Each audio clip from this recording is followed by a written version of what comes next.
안녕하세요. 오늘 저희는 여러분이 보내주신 다양한 자료들을 가지고 크로아티아라는 나라 속으로 한번 깊이 들어가 보려 합니다. 네, 안녕하세요.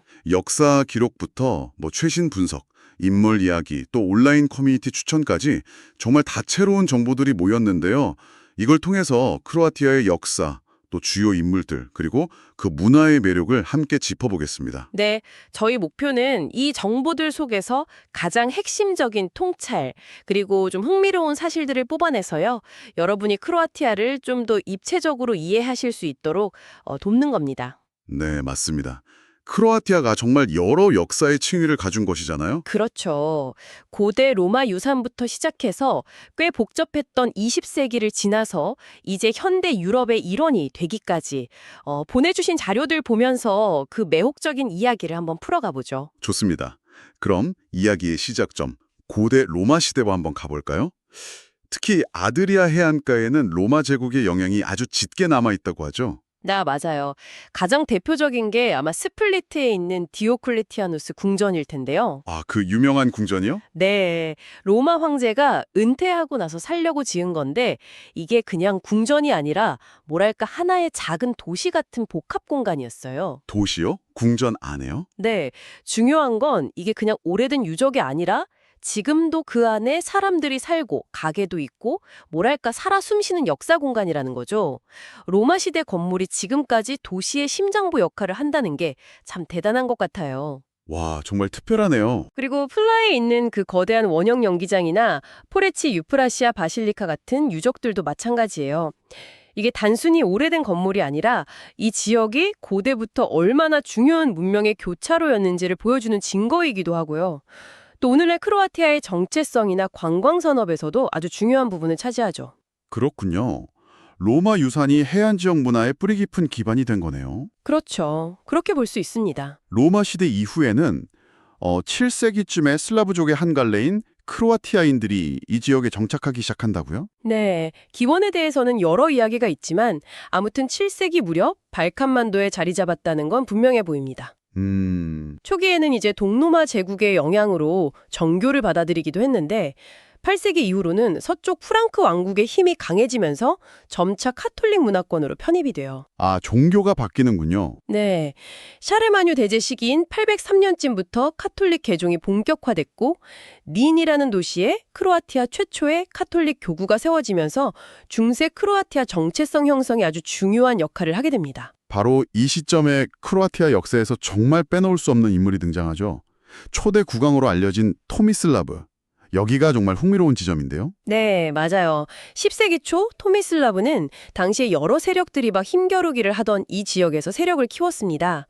남쪽으로 내려오는 마자르족을 막아내고 또 동쪽에 강력했던 불가리아 제1제국과의 전쟁에서도 승리하면서 꽤 넓은 영토를 확보하고 영향력을 인정받았죠. 아, 군사적으로도 굉장히 뛰어났군요. 그렇죠. 교황 요한 10세가 925년에 그를 왕으로 인정했다는 기록이 있는데 이건 당시 크로아티아가 독립적인 정치 세력으로 확실히 부상했다는 걸 보여주는 겁니다. 크로아티아 역사에서 최초의 통합된 왕국을 이룬 인물로 평가받는 이유죠. 그리고 그 문양 이야기도 흥미롭던데요. 그 빨갛고 하얀 체크무늬요. 샤오보니차. 네, 그게 정말 중요한 상징인데요.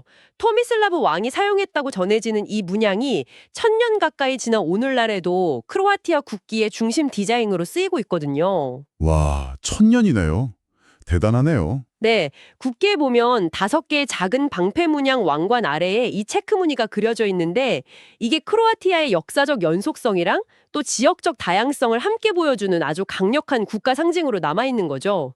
역사의 상징이 현재까지 이어지는 힘을 보여주는 좋은 예라고 할 수 있습니다. 네, 정말 인상 깊습니다. 자, 그럼 시간의 흐름을 따라서 다시 아드리아 해안으로 시선을 돌려보죠. 보내주신 자료 중에 동방견문록의 마르코폴로 이야기도 있었어요. 이 사람이 크로아티아랑 관련이 있다고요? 네, 마르코폴로 출생지에 대해서는 사실 아직 논란이 좀 있긴 합니다만 그가 태어났다고 주장되는 곳 중 하나인 코르출라 섬이 당시에는 베네치아 공화국 영토였고 지금은 크로아티아 땅이라는 점이 흥미롭죠. 아, 그렇군요. 네, 아버지를 따라서 아시아를 여행하고 원나라 쿠빌라이 칸 만난 경험을 담은 그 동방견문록이 유럽인들의 세계관을 넓히는 데 엄청난 영향을 미쳤잖아요. 네, 그렇죠. 물론 그 내용의 진위러브에 대한 논쟁은 계속 있지만 콜럼버스 같은 후대 탐험가들에게 큰 영향을 줬다는 점은 부인할 수 없고요. 어떻게 보면 당시 아드리아해가 동서양을 잇는 중요한 교역로였고 이 지역 사람들이 그 교류의 중심에 있었다는 걸 보여주는 하나의 사례라고 할 수 있겠습니다. 그렇군요. 아드리아해의 또 다른 상징적인 도시 두브로브니크 이야기도 빼놓을 수 없겠죠. 조지 버나드 쇼가 지상의 낙원이라고 극찬했다는 그곳이요. 아, 네. 라구사 공화국이라는 이름으로 더 잘 알려져 있죠. 중세 시대에는 베네치아에 버금갈 정도로 아주 강력한 해양 무역 도시 국가였습니다. 베네치아와 어깨를 나란히 할 정도였나요? 네. 지리적 이점을 잘 활용해서 독자적인 외교 노선과 무역으로 크게 번영을 누렸습니다. 15세기, 16세기가 완전 전성기였고요. 하지만 1667년에 끔찍한 대지진이 있었고 또 이후에 새로운 항로가 개발되면서 좀 쇠퇴기를 겪기도 했죠. 아, 안타깝네요. 네. 그래도 그 인상적인 성벽으로 둘러싸인 구시가지는 그 자체로 살아있는 역사 박물관입니다. 유럽에서 가장 오래된 약국 중 하나가 아직도 운영되고 있다는 사실만 봐도 그 역사의 깊이를 알 수 있죠. 와, 정말 오래됐네요. 그런데 두브로브니크의 이야기가 단순히 과거의 영광에만 머무는 건 아닙니다. 1990년대 크로아티아 독립전쟁 때 이 아름다운 도시가 정말 심각한 폭격을 받아서 큰 피해를 입었어요. 아, 전쟁의 상처가 거기도 있었군요. 네. 유네스코랑 국제사회의 도움으로 복원되긴 했지만 이 상처는 크로아티아 현대사의 아픔을 그대로 보여주는 거죠. 전쟁의 참화 속에서도 다시 복원돼서 지금은 세계적인 명소로 사랑받는 모습이 어떻게 보면 크로아티아의 그 회복력을 상징하는 것 같기도 합니다. 네. 자, 역사적인 도시와 인물들을 쭉 살펴봤는데요. 이제 현 크로아티아 영토에서 태어난 또 다른 세계적인 인물 니콜라 테슬라 이야기를 좀 해볼까요? 자료를 보니까 그의 출생지는 당시 오스트리아 제국이었다고 하네요. 네, 맞습니다. 세르비아계 크로아티아인이라고 보통 말하는데 정확히는 오스트리아 제국 시절 리카 지방의 스밀얀이라는 작은 마을 출신이죠. 테슬라는 현대 문명을 바꾼 혁신가라고 할 수 있습니다. 그렇죠. 교류 AC 시스템. 네, 우리가 지금 당연하게 쓰는 교류 전력 시스템의 기초를 닦고 라디오 기술이나 수많은 발명을 했죠. 에디슨과의 전류 전쟁 이야기는 워낙 유명하고요. 아, 네. 그 이야기는 정말 흥미롭죠. 근데 테슬라의 진짜 비범함은 단순히 발명품 자체에 있다기보다는 모든 실험 과정을 머릿속에서 완벽하게 시뮬레이션했다는 그 독특한 사고방식에 있는 것 같아요. 머릿속으로 실험을 했다고요? 네, 그의 이름은 자기장 단위 테슬라 T로 남아서 길어지고 있고요. 전기차 회사 이름도 그를 기리기 위한 것이죠. 복잡한 민족적 배경을 가진 인물이지만 그의 천재성만큼은 인류 전체의 자산이 된 셈입니다. 그렇군요. 자, 이제 20세기로 한번 넘어가 보겠습니다. 크로아티아에게는 정말 격동의 시기였죠. 19세기부터 시작된 민족 부흥 운동, 일리리즘이라는 게 있었다고요. 이건 어떤 배경에서 나온 건가요? 네, 당시 크로아티아는 오스트리아 헝가리 제국 같은 외세의 지배 아래 있었잖아요. 네. 일리리즘은 이런 상황에서 크로아티아인뿐만 아니라 다른 남슬라브 민족들과의 연대를 통해서 문화적, 정치적 자율성을 확보하려는 움직임이었습니다. 독자적인 국가를 세우기 어려운 현실 속에서 남슬라브족 통합이라는 좀 더 큰 틀을 모색했던 거죠. 이게 나중에 유고슬라비아라는 국가 형성의 어떤 사상적 배경 중 하나가 되기도 하고요. 아하, 통합을 추구했군요. 그렇죠. 그런데 제1차 세계대전 후에 오스트리아 헝가리 제국이 무너지면서 1918년에 크로아티아가 세르비아 슬로베니아와 함께 세르비아 크로아티아 슬로베니아 왕국을 세웁니다. 처음에는 기대가 컸겠죠. 네.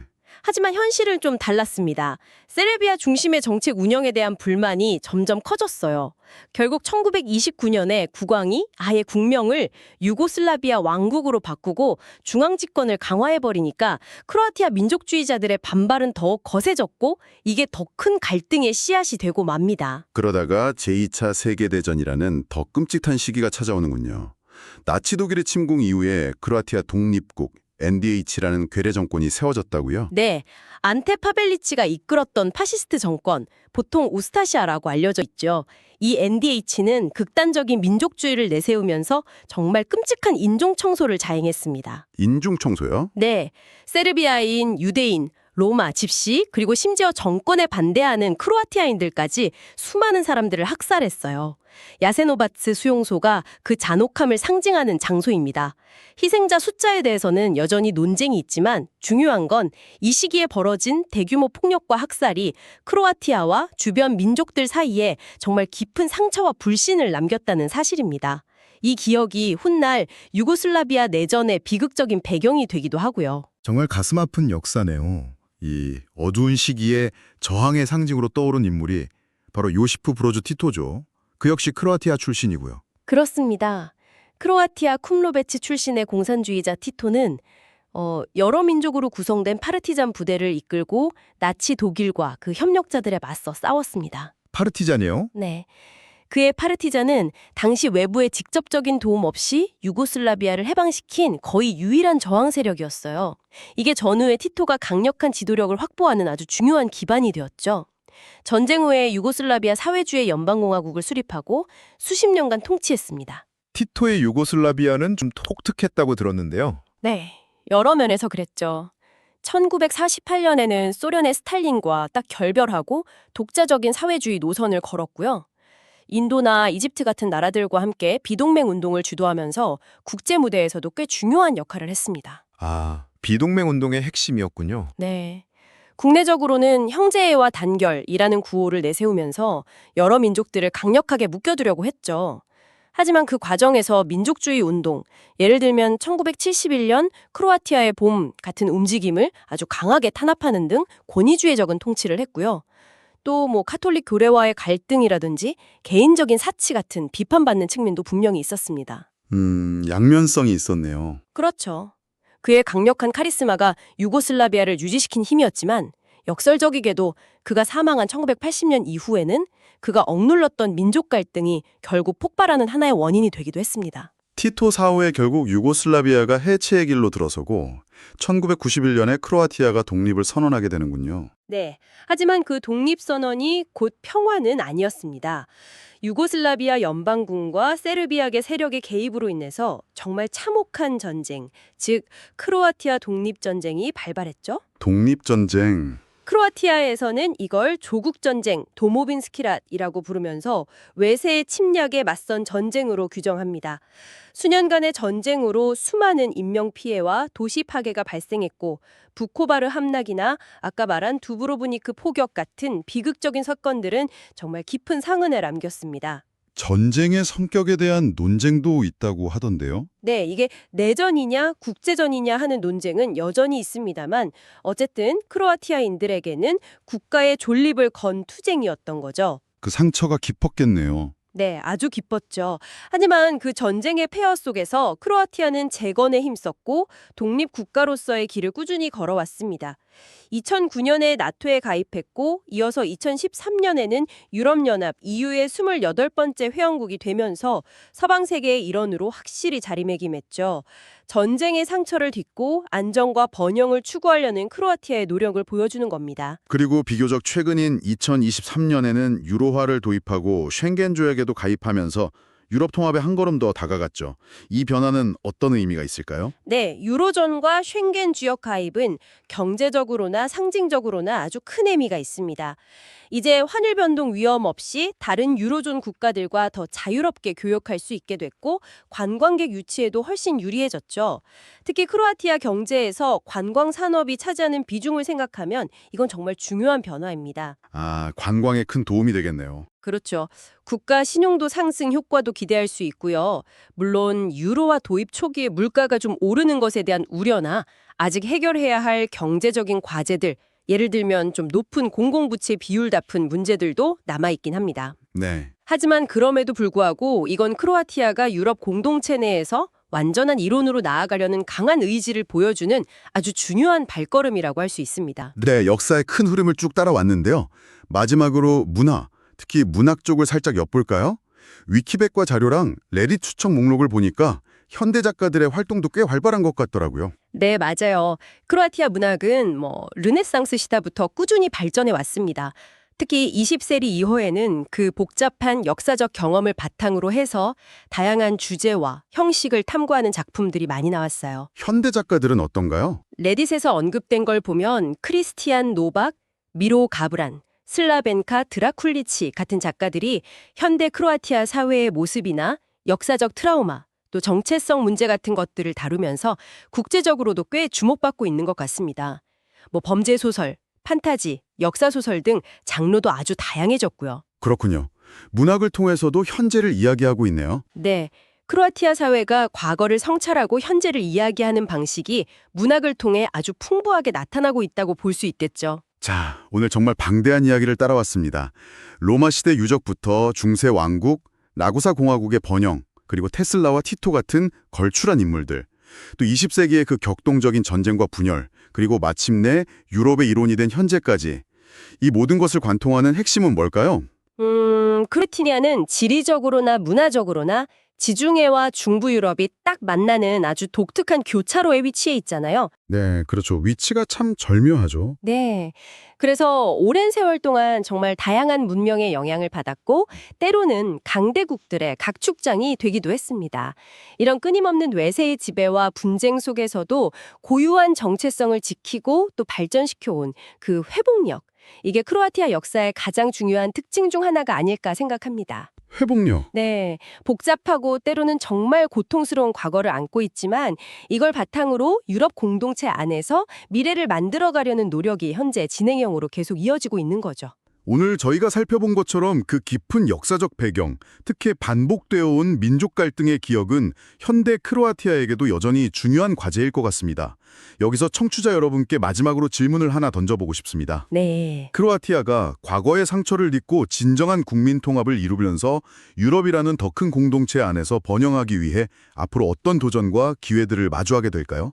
한 번쯤 생각해 보시면 좋겠습니다. 네, 의미 있는 질문인 것 같습니다. 오늘 저희와 함께 크로아티아를 깊이 탐구해 주셔서 감사합니다. 네, 감사합니다.